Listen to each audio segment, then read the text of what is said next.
और चलिए सीधा रुख करते हैं अपने मेहमानों का जो इस चर्चा में मेरे साथ जुड़ रहे हैं। सिद्धार्थ शर्मा जी हैं, प्रवक्ता हैं आम आदमी पार्टी के, जो इस चर्चा में मेरे साथ जुड़ रहे हैं। शुभेंदु शेखर अवस्थी जी हैं, प्रवक्ता हैं भारतीय जनता पार्टी के, जो इस चर्चा में जुड़ रहे हैं। आदेश भारद्वाज जी कांग्रेस पार्टी के नेता हैं, इस चर्चा में मेरे साथ जुड़ रहे हैं। पीयूष पंत जी हैं, वरिष्ठ पत्रकार हैं। और निरंजन पोद्दार जी राजनीतिक विश्लेषक हैं। आप सभी लोगों का बहुत बहुत स्वागत करते हैं निरंजन पोद्दार जी का, जो राजनीतिक विश्लेषक है। निरंजन जी, इंडिया गठबंधन के दो अलायंस, आम आदमी पार्टी और कांग्रेस, 4-3 का फॉर्मूला इनका तय हो गया है। अगली बड़ी चुनौती इस गठबंधन के लिए क्या आप मानते हैं दिल्ली में? क्योंकि भारतीय जनता पार्टी अभी भी रिपीट कर रही है कि हम फिर से 7 सीटें जीतेंगे।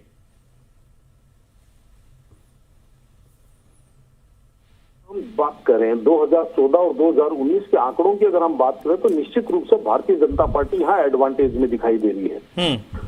और जो आप चुनौती की बात कर रहे हैं, देखिए धर्मराज जी, मेरा ये मानना है कि चुनौती तो निश्चित रूप से इनको लोकसभा चुनावों के अंदर उससे ज्यादा चुनौती लोकसभा चुनावों के बाद की मैं मानता हूं। क्योंकि जिस तरीके से आपने देखा है कि दिल्ली की जो राजनीति है, इसके अंदर अरविंद केजरीवाल जी ने अपनी जो राजनीति शुरू करी, वो कहीं ना कहीं कांग्रेस के वोट बैंक को हथिया करके या कांग्रेस के वोट बैंक को अपनी तरफ ला करके उन्होंने अपनी राजनीति जमाई। लेकिन अब जिस तरीके से 3 सीटों के ऊपर कांग्रेस को उन्होंने चुनाव लड़ने के लिए उनसे गठबंधन कर लिया और 3 सीटें उनको चुनाव लड़ने के लिए दे रहे हैं, तो मेरा ये मानना है कि इस समय इनकी आगे छोड़ के इनकी राजनीति बहुत बड़ी राजनीतिक भूल होगी। ये बात मैं क्यों कह रहा हूं? क्योंकि यहां से कांग्रेस को अपना वापस रिवाइवल करने का समय एक बहुत बढ़िया अवसर मिलेगा। वजह यह है धर्मराज जी कि आज की तारीख में कांग्रेस और आम आदमी पार्टी के अंदर कुछ लोगों को छोड़ करके कैडर जो है वो समान है। आज भी अगर आप आम आदमी पार्टी के विधायकों में देखेंगे तो कम से कम मेरे हिसाब से 12 से 15 विधायक ऐसे हैं कि जो कांग्रेस, किसी जमाने में कांग्रेस से चुनाव लड़ करके विधायक बनते थे, आज आम आदमी पार्टी से विधायक है। और निश्चित रूप से उनके अंदर कांग्रेस के वो वंशज है, कांग्रेस का उनके अंदर रक्त है। वो आम आदमी पार्टी में अपने राजनीतिक स्वार्थ के लिए चले गए। जिस दिन उनको कांग्रेस रिवाइवल होती दिखेगी कि दिल्ली में दोबारा से कांग्रेस, तो कांग्रेस में उनके कनेक्शंस भी है, कांग्रेस की उनकी विचारधारा भी है, और समझ लीजिए वो जन्मजात कांग्रेस ही रहे हैं दिल्ली के अंदर। उनको दोबारा से पलटी मार करके कांग्रेस में आने में कोई समय नहीं लगेगा।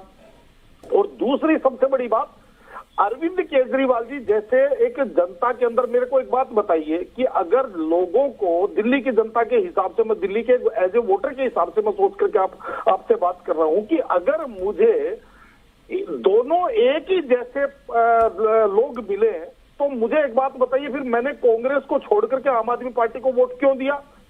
और अब अगर आगे मुझे वोट देना होगा तो मैं क्षेत्रीय पार्टी करके एक नई पार्टी को वोट क्यों दूंगा, भले इस वक्त पुरानी पार्टी के ही। तो जिस तरीके से ये लोगों को, जिस तरीके से इन्होंने एक सब्जबाग दिखाया कि हम अलग अलग प्रकार की राजनीति करने के लिए आए हैं, कांग्रेस भ्रष्ट है, कांग्रेस के विधायक टूट जाते हैं, कांग्रेस बिक जाती है, कांग्रेस, मतलब जो जो आरोप लगा रहे थे, अब तो वो तो सारे आरोप तो सामान्य हो गए। अब तो दोनों की जो एसेट्स है वो भी इक्वल होगी, दोनों की लायबिलिटी भी एक होगी।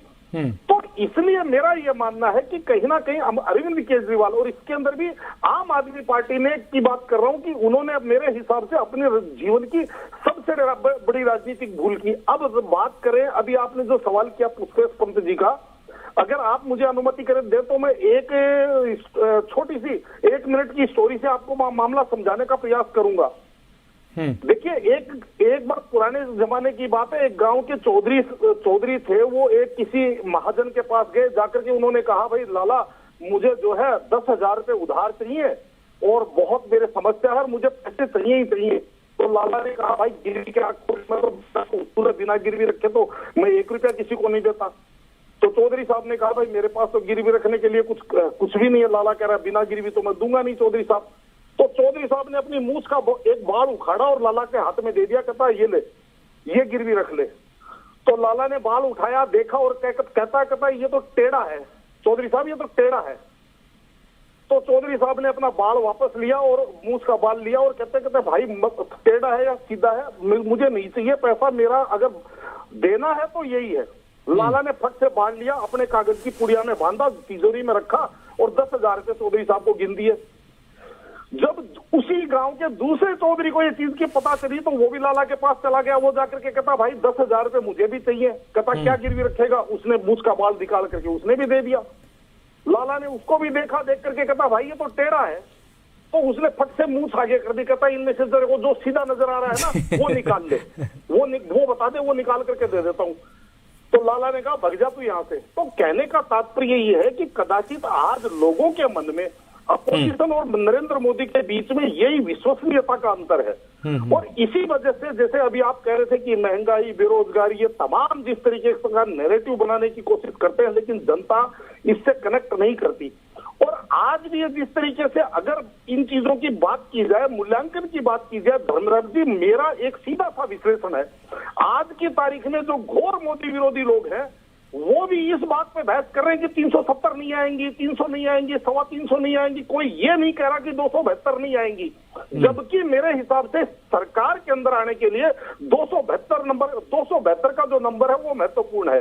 उसके बाद में 300 आए, 325 आए, 400 हाँ ठीक है सर, छक्का मारने के लिए रस्सी, जो क्रिकेट से उदाहरण देते हैं, रस्सी के पार गिरना चाहिए। अब वो स्टैंड में जाके गिरे चाहे स्टेडियम के बाहर गिरे, रन तो 6 ही मिलना है। क्या फर्क पड़ता है? कोई भी बहस नहीं कर रहा। आप जितने भी विश्लेषक हैं, जितने भी राजनीतिक पंडित, आप किसी से भी बात करेंगे कहीं पर भी मुझे आज चलिए ठीक है सर, ठीक है निरंजन पोद्दार साहब। मैं तमाम पैनलिस्ट और आपके तमाम दर्शकों को एक नैनो ओपिनियन पोल के बारे में बताता हूं कि आप जिस समाज में रहते हैं, आप जहां भी रहते हैं, वहां आप डेली 100 लोगों से बात कीजिए और उनसे पूछिए जो आपके घर में काम करने आते हैं या जो भी आपको मिले, उससे आप किसी पार्टी से संबंधित होकर के ना पूछिए, उससे आप केवल ये पूछिए कि भाई इस बार कौन जीत रहा है। आप देखेंगे 10 में से मेरे ख्याल 9 से 10 आदमी ये कहेंगे कि बीजेपी जीत रही है, नरेंद्र मोदी जी आ रहे हैं दोबारा। चलिए सर, इसी नोट पे हमें खत्म करना है। सब लोग अपने आसपास पूछिए कौन जीत रहा है, कौन हार रहा है।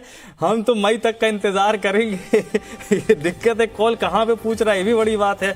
बहुत बहुत शुक्रिया सर आप सभी लोगों का। सिद्धार्थ शर्मा जी, शुभेंदु शेखर अवस्थी जी, आदिश भारद्वाज जी, पीयूष पंत जी, निरंजन पोद्दार जी, चर्चा मेरे साथ जुड़ने के लिए। आज की बहस में बस इतना ही।